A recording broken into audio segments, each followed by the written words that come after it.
Hello students, स्वागत है आप लोगों की गीता मैम की पाठशाला में।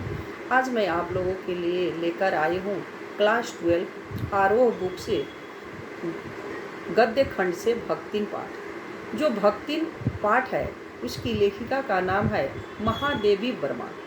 महादेवी वर्मा की जो भी कहानी होती है दिल को छूने वाली, मतलब मर्म स्पर्शी कहानी होती है।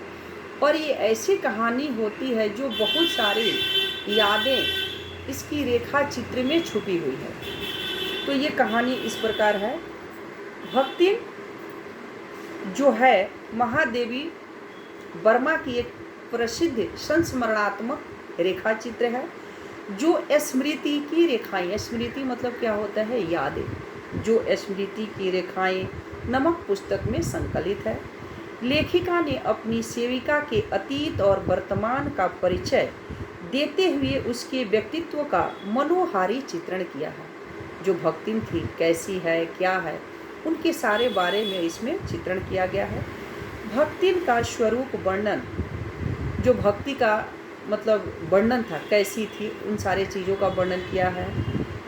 वो थोड़ी सी छोटे कद की थी, दुबला शरीर, और उसके अधर पतले थे। अधर मतलब होते हैं होठ, जो होठ थे वो पतले थे। आँख छोटी थी। वह गले में तुलसी की माला पहनती थी। उसका नाम था लक्ष्मी।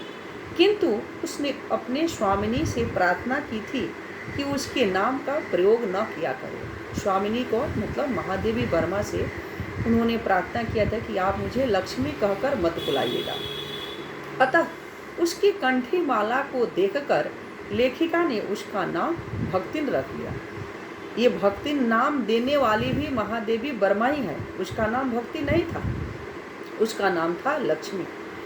ये जो महादेवी वर्मा थी, भक्ति नाम क्यों दी? क्योंकि वो गले में तुलसी का माला और माथे पर चंदन लगाती थी, इसीलिए साधु सन्यासी को जैसे भक्त भक्तिन बोला जाता है, उसी तरह लेखिका ने भी इन्हें भक्ति नाम दे दिया। और वह अहिर कुल में पैदा हुई थी। आप लोग ग्वाला का नाम सुने होंगे।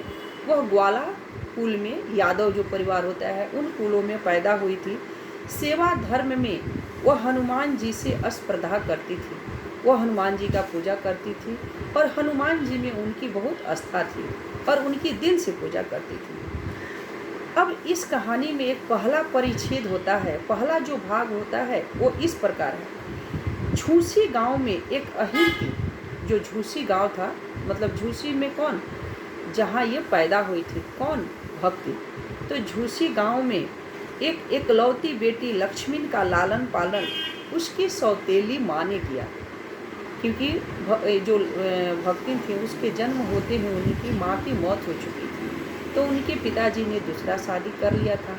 तो इनका लालन पालन बड़ी होने तक इनके सौतेली माँ ने किया।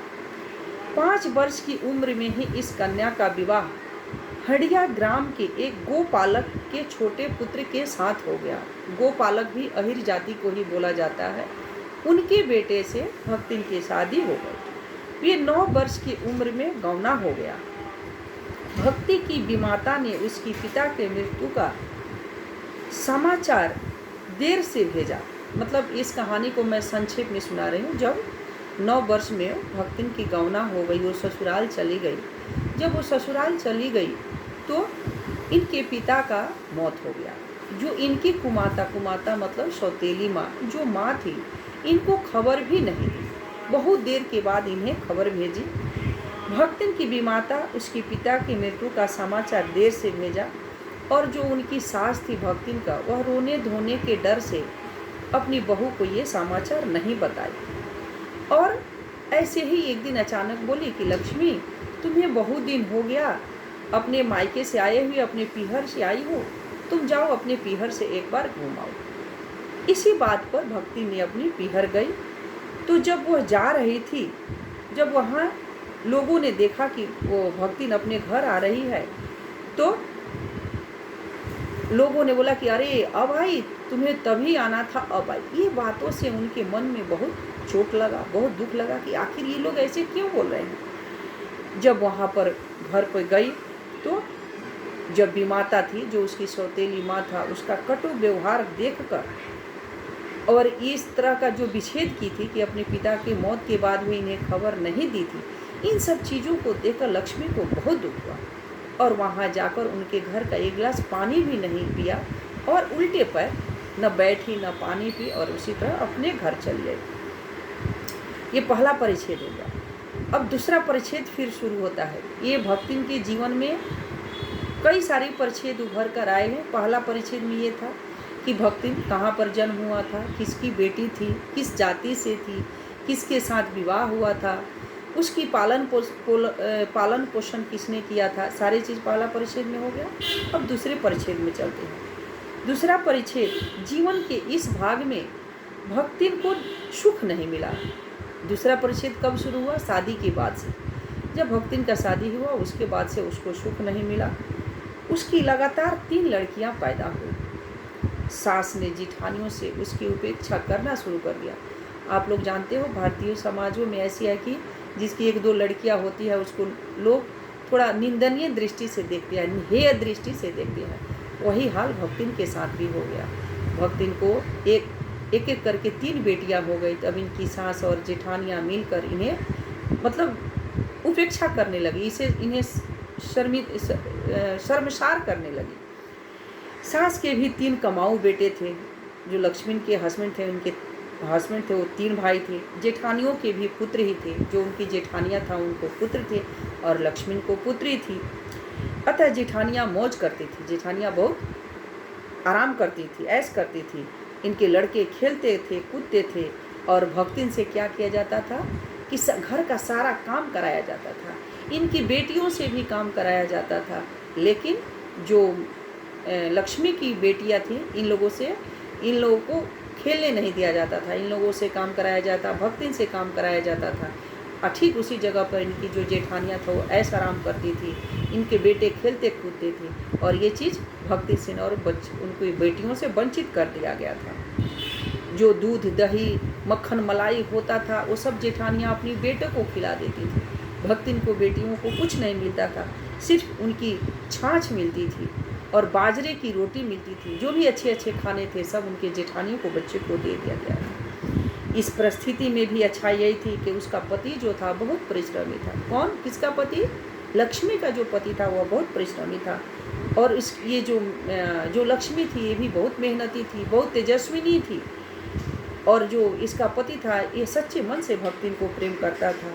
पति प्रेम के आधार पर भक्ति ने अपना घर अलग बना लिया। जब देखा कि मेरे जेठानियों ने इस तरह के मेरे साथ व्यवहार कर रहे हैं, मेरे बच्चों के साथ ऐसे कर रहे हैं, तो उन्होंने क्या किया कि अलग घर बना लिया।